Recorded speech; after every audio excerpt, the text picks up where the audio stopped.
শবে বরাত নিয়ে আমাদের মধ্যে ভুল ধারণা আছে, এমনকি 12 রাকাত নামাজ পড়ার নিয়ম আছে, আমল সঠিক কিনা। শবে বরাতে মূলত কি কি আমল আছে?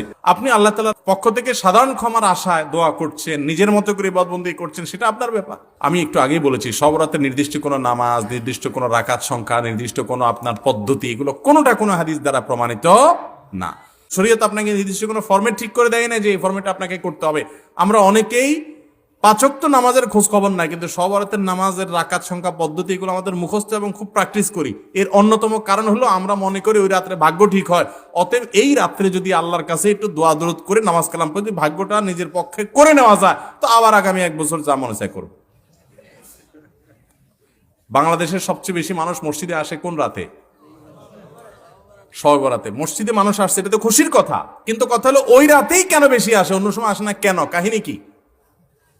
কারণ মানুষ মনে করে ওই রাতে ভাগ্য ঠিক হয়। যেহেতু ভাগ্য ঠিক হয়, অতএব এই এক রাতে আইসা ভালো করে ফুসলা ফাসলা দোয়া দুরুদ করে টোরে আমি যদি সব নিজের পক্ষে করে নিতে পারি, তাহলে এবার সারা বছর আবার যা মানুষ তা করলাম। একজন এলাকার এখানে চেয়ারম্যান সাহেব আছেন, এলাকার যারা জনপ্রতিনিধি সারা বছর যারা তার কাজ করে তাদেরকে তারা সুযোগ সুবিধা দেয়, তাই না? ভোটের সময়, নির্বাচনের সময় কোনো সময় তোমার চেহারা দেখা যায় না চান্দু, রিলিফের চাইলে আসা পরে তুমি এসে হাজির হয়ে গেছো ভাগ নেওয়ার জন্য।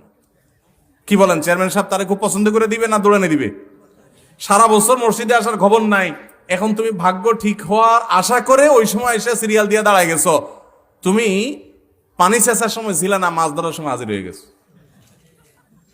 বুঝেন নাই কথাটা? এই জন্য নামাজ কি শুধু শবে বরাতে পড়ার জিনিস না, সারা বছর পড়ার জিনিস।